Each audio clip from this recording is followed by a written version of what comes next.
Et c'était donc jour d'échéance sur les marchés, une échéance importante puisque c'est la première échéance trimestrielle de cette année 2021. Et les trois sorciers de Smart Bourse sont avec nous ce soir. Romain Dobré en plateau, bien sûr, membre de la cellule Info d'experts de Bourse Direct. Bonsoir Romain, bienvenue. Bonjour. Jean-Luc Hussac avec nous également. Bonsoir Jean-Louis. Bonsoir. Merci d'être là. Bonsoir. Perceval Finance Conseil et à distance, en visio avec nous, Philippe Béchade, le président des Éconoclastes et rédacteur en chef de la Bourse au quotidien. Messieurs, on se retrouve chaque troisième vendredi du mois pour débriefer le mois écoulé sur les marchés avec l'expiration des contrats futurs qui a eu lieu tout à l'heure sur le CAC 40. Le contrat futur mars a expiré donc à 6011 points, c'est ça 90. 6011,9 pour le CAC 40, l'expiration du futur mars. Quel bilan vous dressez de cette journée d'échéance sur le plan des volumes, sur le plan de la progression qu'on a pu avoir par rapport au 19 février dernier, qui était la dernière échéance, Romain?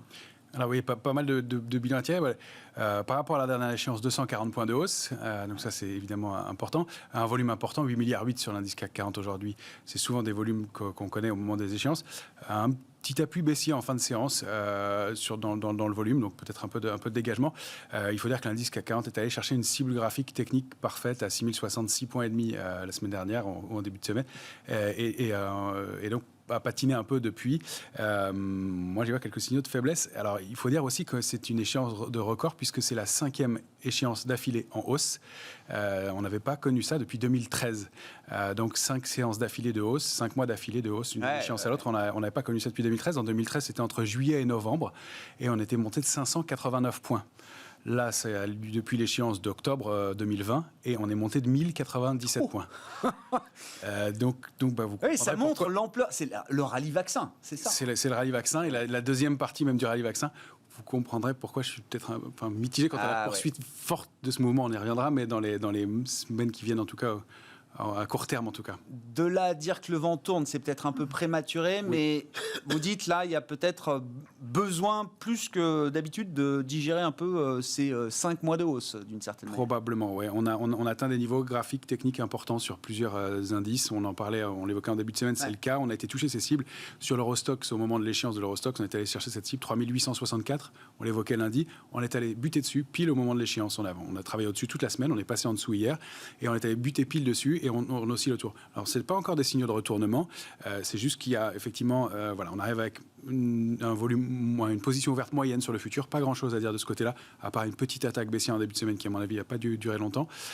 Et sinon, bien, le fait qu'on arrive sur l'échéance d'avril avec pas mal de complaisance au début, un ratio de couverture qui était assez faible, qui s'est étayé aujourd'hui avec un gros rôle, un gros transfert de position d'options de mars à avril aujourd'hui.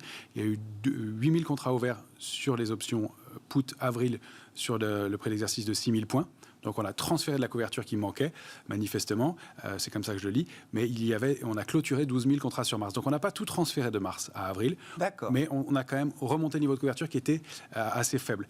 En revanche, j'ai été regarder un peu plus loin, c'est sur le mois de juin, on a une très grosse complaisance au niveau des couvertures et ça fait douter pour les semaines ou mois qui viennent. On sait qu'au mois de septembre, quand on s'était vu, on voyait déjà de la couverture sur le mois de décembre. Les grosses échéances majeures, comme ça, la prochaine majeure, c'est juin, il y avait de la couverture, il y avait de la protection. Et là, il y a très peu de couverture, mais carrément de la complaisance. C'est un marché qui gagne en optimisme, en fait. Optimisme au haut de marché. Alors, on peut l'interpréter de deux façons. C'est pour ça que c'est pas encore temps de tirer la sonnette d'alarme, mais d'être plus vigilant ou peut-être de faire un peu de ménage, de nettoyage dans ses portefeuilles. Mais de se dire que, peut-être pas immédiatement, mais on pourrait avoir vu effectivement des points hauts ou que le gain potentiel est un peu limité peut-être dans les semaines à venir. Il y a un petit risque. La volatilité est quand même à 16. Elle passe sous des niveaux qu'on n'a pas connus depuis longtemps maintenant, depuis plus d'un an. Donc peut-être un peu de complaisance aussi de ce côté-là. Il faut surveiller. Bon, c'est intéressant, mais ça pose la question de la discussion. Est-ce qu'on a marqué le point haut, là, au moins un point haut temporaire sur le marché et sur le CAC 40? Jean-Louis, depuis qu'on se parle de chaque troisième vendredi du mois, depuis le mois de septembre, c'est vrai qu'on vit avec ce rallye vaccin là, qui a été initié en novembre, et vous nous répétez mois après mois que la hausse est solide, qu'elle est bien construite, qu'elle est plutôt bien structurée, la hausse qui nous amène jusqu'à plus de 6000 points aujourd'hui. Est-ce qu'on est toujours dans un mouvement bien construit, solide, pour la suite? Oui, il n'y a pas de raison, si vous voulez, qu'une amorce de repli déclenche un choc systémique comme on l'avait connu, évidemment, il y a un an, avec un catalyseur gigantesque, bien sûr, mais moi, à l'époque, je disais, je le rappelle, barrez-vous déjà, premièrement, je l'ai répété pendant 2-3 mois, D'ailleurs, au départ, en disant vous avez 3 mois pour liquider tout. Et l'idée, c'était qu'un petit choc pouvait créer un gros effet. Aujourd'hui, si vous voulez, un petit choc ne fait rien. La preuve, on a fait ça un petit peu aujourd'hui avec un gap à la baisse, mais dans la journée, il n'y a même pas eu de relais. Et pourtant, on a reconfiné l'Île-de-France, enfin reconfiné, je ne sais pas, mais en tout cas, des mesures de restrictions supplémentaires sur l'Île-de-France. Et le marché n'a pas tellement réagi. Et puis en fait, tous les marchés ont réagi parce qu'on a suivi l'ambiance générale, tout simplement. Alors, cette hausse, c'est vrai que là, elle s'est un petit peu fragilisée. Qu'est-ce qu'on peut y voir? Des gaps dans le mouvement, des journées où il ne se passait rien. D'ailleurs, c'était assez pénible parfois parce que, alors on achetait, on gagnait des clopinettes. Et puis, 16h30, ça commençait à monter. Oui. Et ça ne s'arrêtait pas avant 22h. On faisait 2 fois l'écart de la journée. Oh, bon, c'était pénible. Non, mais en plus, c'était vraiment point par point. Ce que tu disais, c'était absence de vendeurs.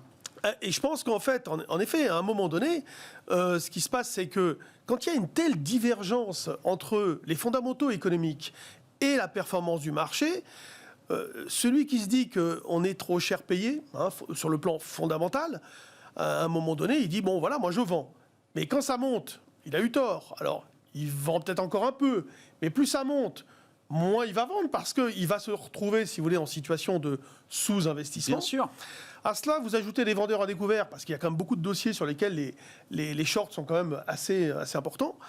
Donc, je pense que ce dernier mouvement qui a consisté donc, en une accélération violente de 200 points, surtout qu'au début, on ne faisait rien, au début du mois, il ne se passait rien. Donc, on a accéléré violemment, l'impression qu'en effet, il y a eu quand même des positions qui ont sauté. Je ne sais pas si tu en as vu, mais je pense qu'il y en a. Je pense qu'il y a beaucoup de ça, oui. Parce que le départ du mouvement, il a été flagrant sur la lecture de la position ouverte sur le futur CAC 40. C'est 14 000 contrats ouverts à la baisse et le lendemain, contre-pied énorme. Et c'est ça qui a déclenché l'accélération haussière. Parmi les spéculateurs, par exemple. Parmi les spéculateurs, il y a quelques clients un peu comme ça, quand même. Oui, qui sont un peu coincés. On a retrouvé des niveaux d'alerte où il y avait des limites de couverture. Mais ce qui est intéressant, effectivement, c'est qu'on avait le niveau de 5851 qui était une barrière. On voyait beaucoup de volatilité, beaucoup d'incertitude avant de ce niveau-là. Moi, j'y voyais un signe de fragilité. Et puis, on a eu des accélérations baissières toujours défendues au-dessus de 5716 points, systématiquement. Et donc, ça s'est rasséréné et on a pu aller faire ce mouvement aussi sur fond de contre-pied quand même, mais sur fond d'absence de vendeurs, encore une fois, très marqué ça. Après, baisse de la volatilité, doucement, mais on a encore une volatilité aujourd'hui, elle est à 15 et demi, c'est pas 10. Et c'est pas 10. C'est pas la complaisance extrême. Non, mais c'est au contraire, il y a un peu de confusion, si vous voulez. Évidemment, il y a ceux qui vont parler sur les chaînes diverses en disant oui, ça va monter, mais en fait, en off, il y en a beaucoup qui disent waouh, je pensais pas que ça monterait autant. Et donc, il y a une grosse majorité quand même de gens. Attendez, juste pour redonner un peu de perspective, on est revenu cette semaine et ce mois-ci sur les niveaux d'avant-crise pour le CAC 40. Non, mais juste pour redonner un peu la perspective des choses. Et pas que le CAC 40. Et pas que le CAC 40, oui. Il y en a qui sont au-dessus. Il y en a qui sont revenus sur ces niveaux-là bien avant le CAC, d'une certaine manière. Bien sûr, LVMH, l'Eurostoxx, c'est quoi, 20% au-dessus de ce qu'elle valait au mois de mars et dernier. Oui. Donc, payer aujourd'hui 6050, si vraiment ce sont des achats de conviction, ça veut dire que ces gens qui ont une conviction acheteuse se disent que dans 6 mois, on sera à 6200, 6003 peut-être, parce que sinon, ils ne payent pas 6050. Donc je trouve que, imaginez que dans 6 mois, on puisse être à 6003, évidemment, on peut tout imaginer, mais sur le plan fondamental, c'est faire un pari que tout va bien se passer dans les jours, dans les semaines et les mois à venir. Après, en face de cela, de ce doute, il y a quand même des résultats de société qui n'étaient pas mauvais, mais au contraire, ils sont même plutôt bons dans l'ensemble. Le pétrole qui a boosté, bon là c'est pris une baffe avant-hier, mais là le pétrole a fortement monté, les valeurs comme Total, tout ça ont beaucoup monté. C'est difficile, on a un marché très particulier, sincèrement. Après, là, c'était l'automobile, Volkswagen, vous avez vu le DAX qui sont envolés. Alors, quand je vois comment ça paye l'automobile, ça me rappelle, c'est vieux, mais pas à ce point-là quand même, mais ça me rappelle, en 2000, les points comme ça. Ah non, mais écoute, t'occupe pas, tu verras. Attendez, Volkswagen, c'est pas une dot-com, ça pèse 100 milliards, ça vend je sais pas combien de millions de voitures par an. Oui, non, mais bien sûr. N'empêche qu'ils sont nombreux à table, le gâteau n'est pas infini, et la voiture, moi, d'après ce que j'ai compris, on va plutôt vers la voiture partagée que la voiture individuelle. Donc, est-ce qu'on va encore être capable de vendre des dizaines et des dizaines de millions de véhicules ? Faut dire que pour justifier le prix de Tesla et de beaucoup de sociétés, il va falloir qu'ils en vendent des voitures. Donc, ok, peut-être que la marge sera beaucoup plus importante, peut-être que, je sais pas. Mais en tout cas, on anticipe, si vous voulez, un positif qui me semble extrêmement optimiste. Là, c'est plus on anticipe juste le retour à la normalité d'avant-crise. On est déjà passé à autre chose. Bah oui, puisque on est, comme vous l'avez dit, Grégoire, on est au niveau de février 2020. L'indice sectoriel Travel and Leisure aussi, ça a été un des faits marquants des derniers jours. Donc voyage et loisirs. Bon, alors dedans, j'ai appris qu'il y avait quand même beaucoup de jeux vidéo, poker en ligne, etc. Mais il y a aussi toute la partie voyage. Bon, cet indice-là, il est revenu là aussi sur des sommets historiques d'avant-crise. Et dernier truc, c'est quoi d'autre que les actions. Voilà, c'est toujours le même truc. Non, mais c'est toujours ça. Les liquidités, les banques centrales qui sont là. Je sais pas, quoi d'autre que la bourse. Avec des taux longs qui remontent, peut-être qu'à un moment, l'arbitrage deviendra plus favorable aux obligataires. Romain et puis Philippe. Ce qu'il faut voir quand on décortique, effectivement, c'est qu'on est arrivé soit sur des cibles, le Brent par exemple, la zone 71, 60, 73, 95. Donc ça, c'était une zone cible après un fort rebond et une structure haussière. Donc là, il y a une limite. Et puis sur les secteurs, travel and leisure, on arrive sur une oblique. Alors les obliques sont compliquées, mais c'est une oblique de 2015. Donc on a buté dessus une fois, deux fois, trois fois, et c'est la 4e fois qu'on atteint cette oblique. Donc on a atteint une cible. L'assurance, la finance, c'est aussi des niveaux techniques. Ce sont des plus hauts, c'est des niveaux à partir desquels le marché s'est retourné à la baisse. Donc on comprend que le marché a au moins besoin de marquer une pause sur ces niveaux-là. On l'a sur les médias, sur l'auto, la chimie. Ce sont des niveaux qui avaient été des niveaux de retournement et des niveaux de blocage en 2018 déjà. Donc on a franchi même le problème de 2020, on était allé au-dessus, et là on arrive à des niveaux qui font que ça va être difficile de trouver des relais dans l'immédiat, surtout dans le contexte, et puis il y a un cumul de signaux de faiblesse à court terme. Alors donc on le disait, des valeurs ou des indices, il y a le calendrier aussi, c'est la fin des trimestriels, les banques centrales viennent de parler, les banquiers centraux. La semaine prochaine s'annonce assez creuse, quand on regarde l'agenda prévu en tout cas. C'est un peu prématuré pour en parler, mais il y a le retour des discussions sino-américaines. À ce stade, il n'y a pas encore prématuré, c'est en ce moment. Non, mais pour parler de tension, je voulais dire. Bien sûr, mais pour parler de tension. Alors effectivement, ils ont une entrée en matière un peu froide, mais manifestement, c'est pas encore le cœur du problème, mais ça va être un sujet de stress. Et il y a beaucoup de choses qui laissent à penser, et puis une progression importante. Alors important, c'est toujours relatif, mais là, on arrive sur des niveaux charnières, et effectivement, on voit pas très bien quels sont les relais, avec des structures un peu faiblichonnes. Même si on va regarder sur les GAFAM, il y a des valeurs comme Google. Alors, on va continuer dans le stock picking là, à mon avis, parce que des valeurs comme Google. C'est ça. Mais payer l'indice agressivement à ce niveau-là, vous dites, c'est peut-être pas la meilleure chose à faire là aujourd'hui. Sûrement pas une bonne chose à faire. Il y a des dossiers intéressants, on pourra y revenir, mais là, il y a des valeurs sur lesquelles, à mon avis, il convient d'être prudent. Philippe Béchade, on vous oublie pas, Philippe, bien sûr. Vous êtes avec nous en visioconférence. Vos commentaires, vos réactions là sur ce mois boursier qui vient de s'écouler avec l'expiration des contrats futurs qui a eu lieu aujourd'hui.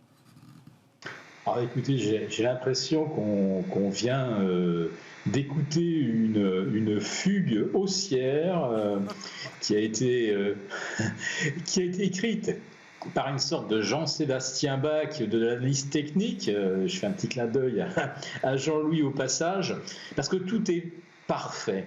Donc on gagne 9% par rapport au 18 décembre dernier sur le CAC. On gagne 62% par rapport au plancher du 18 mars 2020. 62%, voilà. Notre ratio de Fibonacci, il est là à quelques dixièmes près. Le Nasdaq, 14 000 points, il fait exactement x10 par rapport à son plancher du 9 mars 2009. Et pour le S&P et pour le Dow Jones, tous les deux gagnent exactement 82% depuis le 18 mars 2020. Et surtout, ils viennent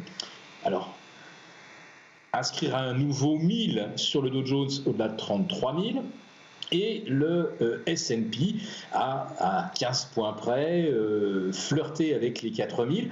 Et surtout, il gagne... sa valorisation est multipliée exactement par 6 depuis le 9 mars 2009, enfin très exactement 5,995. Je vous dis, ça semble avoir été écrit par un Jean-Sébastien Bach qui manipulerait d'un côté tous les dérivés de Fibonacci, qui serait capable, vous voyez, d'inscrire les mouvements de bourse comme les notes sur une portée, avec des trilles, des successions, vous voyez, de 7-8 séances de hausse consécutives. C'est extraordinaire, c'est extraordinaire. Et je rejoins ce que dit effectivement Jean-Louis. On est peut-être effectivement arrivé là à un rendez-vous, mais avec les chèques qui viennent d'arriver dans les boîtes aux lettres des Américains, ils vont être quand même, je crois, 100 millions à recevoir un chèque de $1 400. Donc, par ordre de priorité, les Américains vont se désendetter, commencer par rembourser le prêt de la voiture. Ça, c'est le choix numéro 1. En 2, les frais de scolarité, les prêts étudiants. Après, écoutez, coup de bol, voilà que Apple va nous sortir une nouvelle tablette. Si jamais elle fait $1 399, je pense que les $1 400 vont être juste à la bonne taille. Et puis, comme en avril et mai dernier, 2020, vous aurez tous ceux qui gagnent, on va dire, au-delà de 40 ou 50 000 $ par an, qui vont probablement aller sur les marchés et acheter les marchés exactement au plus haut, et avec, donc je le répète, x10 sur le Nasdaq, x6 sur le S&P et sur le CAC 40, que je n'oublie pas naturellement. Le CAC 40 Global Return a quand même battu avant-hier un nouveau record absolu, au-delà de 16 940. Alors on est très content parce qu'en fait on a battu 4 petits records consécutivement sur le CAC Global Return. On en a quand même battu 26 sur le Dow Jones depuis le 1er janvier. Voilà, c'est pour vous fixer un petit peu les choses. Ah oui, non, mais c'est très clair. Alors je redonne, le 18 mars 2020, c'était le point bas du marché après l'éclatement de la crise pandémique. Et puis la référence du 9 mars 2009, c'était le point bas de la grande crise financière, avec un CAC qui était tombé à 2500 points, je crois, et le S&P 500 à 666 points à l'époque. Mais une fois qu'on a dit ça, Philippe, parce que les records sont faits pour être battus, vous le savez mieux que moi, un marché qui est au plus haut, c'est pas forcément un marché fragile, bien au contraire. Est-ce que vous avez le sentiment que la mécanique que vous décrivez a tout pour continuer ? Est-ce qu'il y a des signaux d'alerte particuliers qui vous interpellent plutôt aujourd'hui, Philippe ? Grégoire, vous savez que ça fait déjà pratiquement 3 ans que je défends l'idée que les marchés ne sont pas fragiles, puisque ce ne sont plus des marchés. Ils sont complètement administrés par les banques centrales, ils sont gavés de liquidités. Et pour moi, la date cruciale, c'est le 16 septembre 2019, quand la Fed a vu à nouveau se figer le marché interbancaire et qu'elle a commencé à faire son non-QE. Et miracle, 5 mois plus tard, arrive l'histoire du Covid, et là d'un seul coup, le non-QE devient un super QE Infinity, mais ça avait déjà commencé avant la crise. C'est-à-dire qu'à partir du moment où la Fed remet de l'argent, 80, puis 90, puis 100 milliards par mois, même si c'est roulé tous les jours, j'en suis d'accord, c'était pas un vrai QE dans la définition, et avec le programme d'achat et un calendrier. Mais ça équivalait quand même à rajouter de 80 à 100 milliards, et on avait passé la barre des 100 milliards début 2020. Quand on en est là, ça veut dire que c'est la Banque centrale qui contrôle totalement le prix des actifs. Donc évidemment, il n'y a pas de fragilité dans le marché, il ne peut y avoir que des signes noirs éventuels. Et là, je me méfierais, je dirais, un petit peu du consensus. Autant tout le monde était complètement noir, et probablement moi le premier, le 18 mars 2020. Aujourd'hui, le consensus est totalement et univoquement haussier, avec taux de couverture, comme l'a dit Romain, pratiquement au plus bas, je pense, même au plus bas historique. ratio également position longue sur position short également le plus bas historique, c'est-à-dire que personne ne va se mettre devant un rouleau compresseur piloté par la Fed qui fait rugir le 12 cylindres, et avec en plus de ça une marée de 160, 180, qui sait peut-être 200 milliards qui vont aller donc s'investir dans un truc où ça ne perd jamais. Pour ceux qui sont allés mettre leur premier chèque de $1 200 en avril 2020, eh bien, ça a toujours gagné. C'est un truc où ça gagne à tous les coups.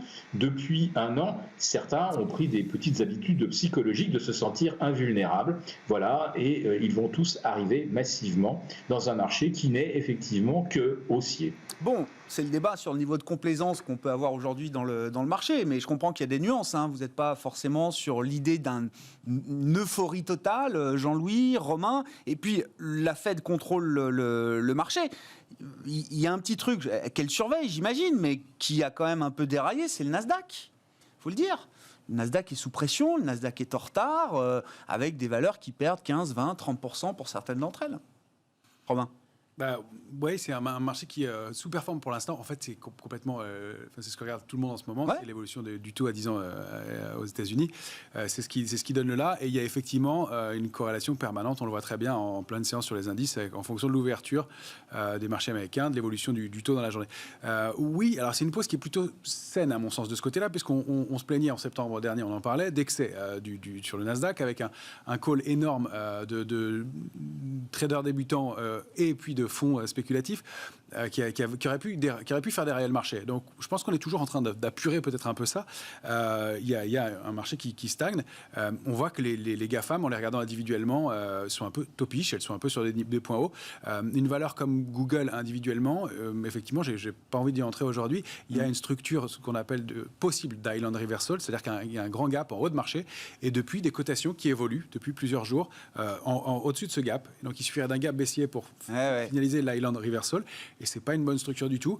Ça, c'est pas génial. Apple est un peu mieux de ce côté-là. Amazon a l'air de consolider, même s'il y a un petit risque, et au moins 5% de baisse probable encore, mais c'est pas très méchant.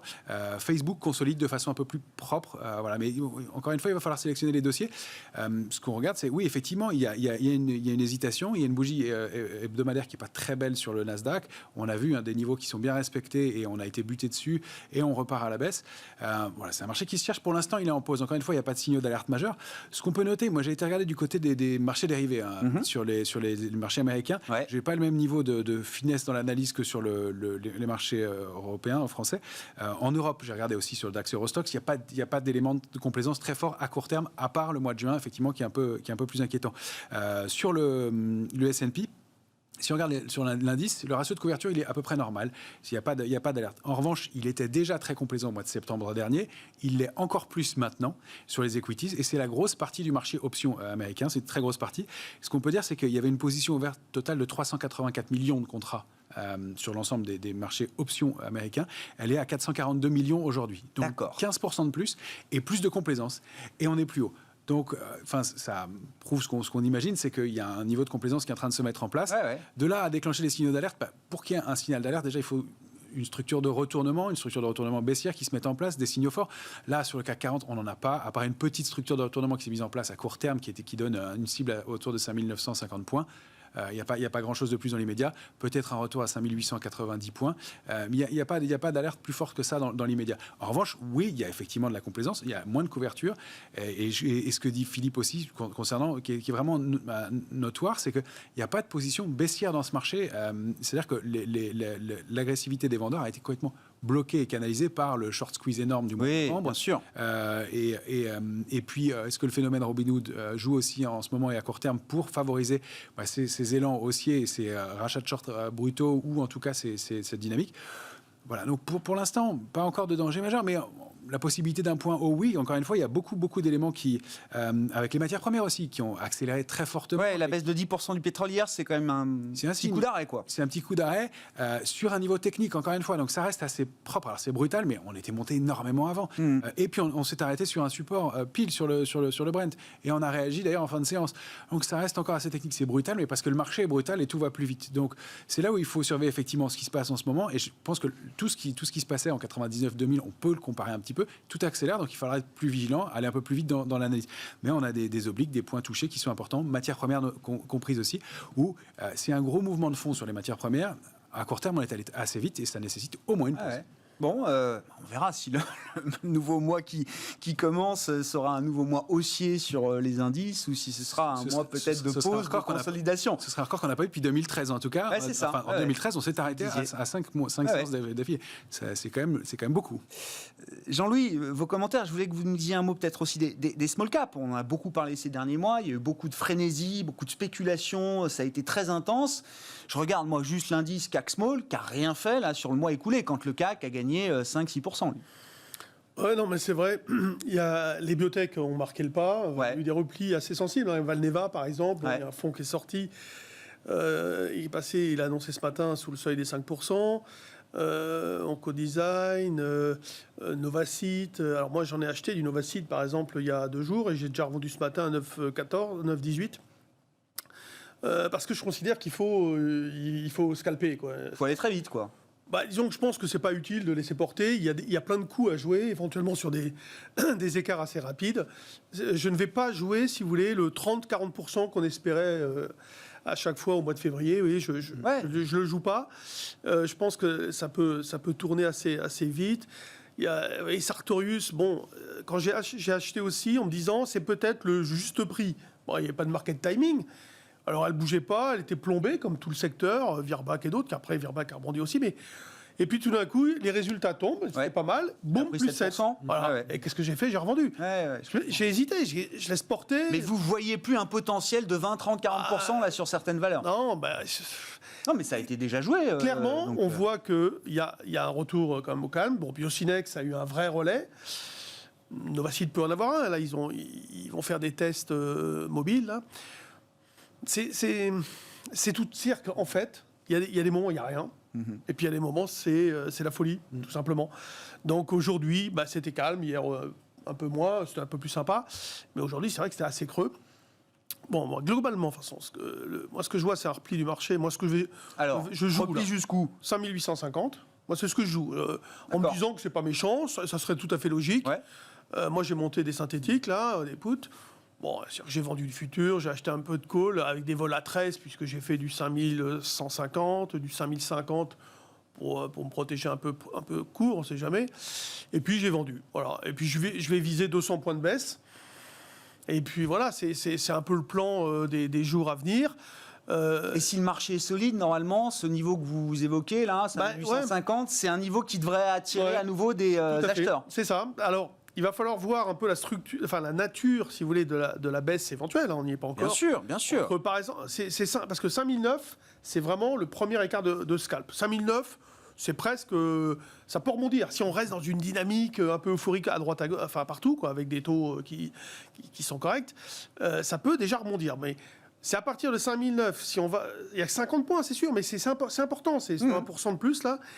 Il faut voir la nature de ce qui va se passer et l'actualité du moment. Voilà. Là, sur un mois, on a vu quand même ça a beaucoup tourné, les intérêts. Donc, en effet, les mid et small, c'est un peu calmé, mais il y a quand même des trucs qui fonctionnent. Les grosses hausses, c'est le secteur financier. C'est les bancaires, les AXA. C'est 20, 25, 30% voilà, là, sur le mois écoulé. Ce secteur-là, plus forte baisse, c'est STM, c'est... Dassault Systèmes. Dassault Systèmes, quoi. J'ai acheté à 167, bon, ça vaut 175, mais elle veut pas y aller, quoi. Alors à un moment donné, on se dit, allez, j'attends. Alors j'ai acheté du Sanofi aussi, mais j'ai dégagé tout à l'heure, 83, je sais pas combien. Je me suis dit, bon... Un petit signal, moi. Non, mais de quoi? De hausse? Oui, là. Ah oui, mais on en parlait les choses dernières, elle ne démarrait pas. Et là, des valeurs qui n'ont rien fait. Sanofi, ça fait partie des valeurs qui n'ont rien fait. Orange aussi, qui a. Et Orange, voilà, c'est les deux exemples de valeurs au sein du CAC qui n'ont rien fait depuis un an. Mais qui là ont performé depuis 15 jours, 10-15 jours. Le problème, c'est est-ce que le marché, d'accord, est de nature à progresser davantage? Pas avec ces valeurs-là. Oui, mais justement, si le marché ne progresse pas plus. Tu sais bien comment ça se passe. C'est toujours celles qui progressent le plus quand ça monte, c'est celles qui ont déjà monté. Et donc celles-ci, je pense qu'elles ont fait leur écart. Moi, Sanofi, c'est un miracle. 76, je commençais à me dire, parce que j'ai payé 77, puis 76, 75 et quelques, je me suis dit, ils en veulent plus du tout là. Et puis hop, ça repart comme ça. Voilà, moi j'ai dégagé. J'avais même vendu des options chez toi, là. Donc vous ne voyez pas ces valeurs-là prendre le relais Non, et être suffisamment pour l'instant, solides non. pour emmener l'ensemble du marché, Romain? C'est ça le problème, c'est qu'il y a effectivement des configurations qui sont pas trop mal, mais à elles seules, ça va être difficile d'entraîner le reste du marché. Et même sur le secteur bancaire, qui est pas mal en ce moment, il y a encore du potentiel à mon avis, mais à court terme, on arrive sur des cibles. On voit qu'il y a besoin de marquer une pause encore. Le secteur bancaire, je pense qu'en moyenne, ça peut prendre encore 20-30%. La Société Générale est pas mal. Elle a progressé effectivement depuis un mois de 17%. Elle a encore un potentiel de hausse d'une 22%. Mais je ne suis pas sûr qu'elle ait le relais pour le faire dans l'immédiat. Et de toute façon, pas de nature à entraîner le reste du marché.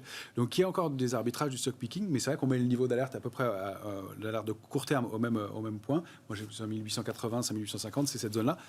Après, le niveau suivant, il est plus bas, mais ça reste encore une dynamique haussière, c'est 5581 autour. 5580 qui serait l'alerte de moyen terme. On la recule un peu parce qu'on a beaucoup progressé récemment. C'est vraiment retournement un peu plus gênant. Je ne suis pas sûr qu'on aille jusque-là du tout, mais ça peut être une zone dans laquelle, si on rompait effectivement ce que disait Jean-Louis, je suis tout à fait d'accord, on va voir si on arrive à défendre au passé 150. Et ensuite, il y a des extensions possibles aussi. Si on repasse au-dessus de 6660 et demi, on peut aller accélérer, aller chercher 6100, 6160, 170. C'est un gros niveau. Donc là, oui, c'était le niveau, le pic d'avant-crise. Ça, c'est le pic d'avant-crise. Ce serait le mieux qu'on puisse espérer. C'est des niveaux qu'on n'a pas connus sur le futur CAC 40. C'est le mieux qu'on puisse espérer à la hausse. Mais pour l'instant, ça sent effectivement la consolidation. Et voilà, pas d'alerte encore, mais on va surveiller le comportement du marché et s'il y a un besoin de respirer. Et c'est le cas. Et un dernier mot sur les petites valeurs. Il y a une prise de bénéfices effectivement à court terme sur pas mal de petites valeurs qui sont des valeurs fortes, qui sont intéressantes. Mais Beneteau, De Richebourg, Reward Media, Olot, Morel et Prompt, c'est des valeurs sur lesquelles on a pris du bénéfice à court terme, alors qu'on pense qu'elles ont encore du potentiel éventuellement. On préfère en rater que de rester investi dessus. Et pourtant, elles ont très bien performé. Ce que tu disais est vrai. On ne peut pas attendre des niveaux de performance qu'on a connus depuis plusieurs semaines. Là. Il faut qu'on dise un petit mot. Alors, les matières premières, on l'a évoqué. Moi, je voudrais bien que vous me disiez peut-être un mot de l'or, parce qu'on a vu peut-être un début de rebond sur l'or ou pas, Romain? On peut parler de ça ou c'est encore trop timide? C'est un niveau technique, surtout. C'est un support important. On est passé sous les $1 700 au cours des derniers jours. 1692 $, c'était un niveau intéressant. On est entré dessus sans figure de retournement. C'est-à-dire que là, on est entré sur un actif avec un marché haussier. Une possible inflation sur un niveau de support 1692 $ l'once et la zone support test importante c'est 1596 1692 $ l'once. Là il y a un niveau d'entrée qui paraît intéressant sur un actif qui est un actif intéressant qui a déclenché un mouvement haussier de long terme qui a bien consolidé pour diverses raisons, enfin c'est encore une autre source de questionnement, mais qui a un point d'entrée pour l'instant, pas de figure de retournement haussière, c'est-à-dire qu'on le fait de façon investisseur tranquillement, on n'a pas d'éléments dynamiques. Il n'y a pas de dynamique qui soit en place. Ce mouvement-là encore. Et d'ailleurs, la position spéculative ne bouge pas ou baisse depuis décembre dernier sur l'or. Donc, il n'y a pas d'intérêt pour l'instant. C'est plutôt un niveau et un coup d'arrêt qui a été marqué sur ce niveau-là. On observe, on est rentré gentiment. Jean-Louis, si vous avez sur l'or, non. Sur l'or, mais l'euro-dollar aussi, je voulais qu'on en dise un mot. Parce que là, c'est baissier. On a une reprise. On est dans ce que j'appelle dans une situation de contre-signal. C'est-à-dire qu'on n'est pas loin, en effet, d'un signal d'achat, de retournement. Mais c'est une vague, c'est un rebond si vous voulez, technique. Pour l'instant, donc ce n'est que cela, et c'est plutôt un niveau de vente plutôt que d'achat. D'accord, donc, sous 1750, en gros, c'est plutôt vendeur. Au-dessus, ça commence on va voir, à parler. Alors l'euro-dollar, moi j'étais passé vendeur. Alors on n'a pas vu de flux de conviction non plus sur l'euro-dollar, et on a vu des réactions, si vous voulez, extrêmement violentes à ce que font les banques centrales. Donc un coup, c'est l'euro qui s'affaiblit, un coup, c'est le dollar qui monte. Le dollar monte d'ailleurs par rapport à un panier de valeurs. Oui. L'euro, lui, il bouge pas trop par rapport au reste. Mais voilà, ce qu'on me dit du marché du change, c'est qu'il n'y a pas de gros business. Il n'y a pas de gros business. Ouais. On s'est plutôt stabilisé. On a fait une pointe hier, on est revenu aujourd'hui. Les intervenants sont neutres, quoi. Ouais, il y a une certaine neutralité avec un biais baissier quand même. Donc moi, je pense toujours qu'on peut aller chercher un 18,50, un 17,60 et pourquoi pas plus bas. Mais pour l'instant, en tout cas, ça reste baissier. Mais c'est vrai que il n'y a pas de conviction, on peut dire. Il y a pas de. Ce sont vraiment des réactions à des nouvelles. et aux banques centrales. Ouais, c'est ça. Rien de plus. On vient de passer le cycle des réunions de banque centrale avec la Fed cette semaine, la BCE la semaine précédente, et on se retrouve autour de 1,19 sur l'euro-dollar. C'est vrai que c'est pas des mouvements spectaculaires de ce point de vue-là. Il nous reste quelques minutes. Philippe Béchade, si vous voulez ajouter un mot là sur les actifs dont on a pu discuter. Et puis Philippe, il y a un sujet qui vous intéresse parmi d'autres, c'est celui des SPAC, la folie des Special Purpose Acquisition Company, des compagnies, les Blank Check Company, qui servent à acquérir des sociétés pour les introduire en bourse. Voilà. Alors, je vous ai parlé d'une fugue haussière en 2020 écrite par un bac de la finance. Là, quand on parle des SPAC, là, on est carrément dans un univers complètement wagnérien. C'est la Valkyrie, 270 SPAC introduites à Wall Street. Alors ça s'introduit, mais sans formalité. Vous n'avez pas à produire naturellement de vos comptes trimestriels, puisque vous n'en avez pas. Et vous faites des opérations un petit peu comme en private equity, c'est-à-dire que vous allez acheter une entreprise qui n'est pas cotée naturellement, et une fois que vous aurez la majorité, vous allez, suite à une petite démarche relativement légère, changer de nom et prendre le nom de la société que vous avez achetée, et ça s'introduit en bourse comme ça. C'est extrêmement commode, c'est souple, et donc en 2020, on voit arriver ce phénomène. On a 270 SPAC à peu près qui lèvent 82 milliards de dollars. Alors c'est 2 fois le nombre de SPAC créés depuis pratiquement la crise financière en 2009, donc 2 fois le nombre en 1 an, et les montants, c'est pratiquement 3 fois ce qui a été levé depuis l'origine. Mais depuis le 1er janvier, 10 semaines à peine, dans l'année 2021, et là nous en sommes déjà à 280 SPAC et 83 milliards de dollars levés.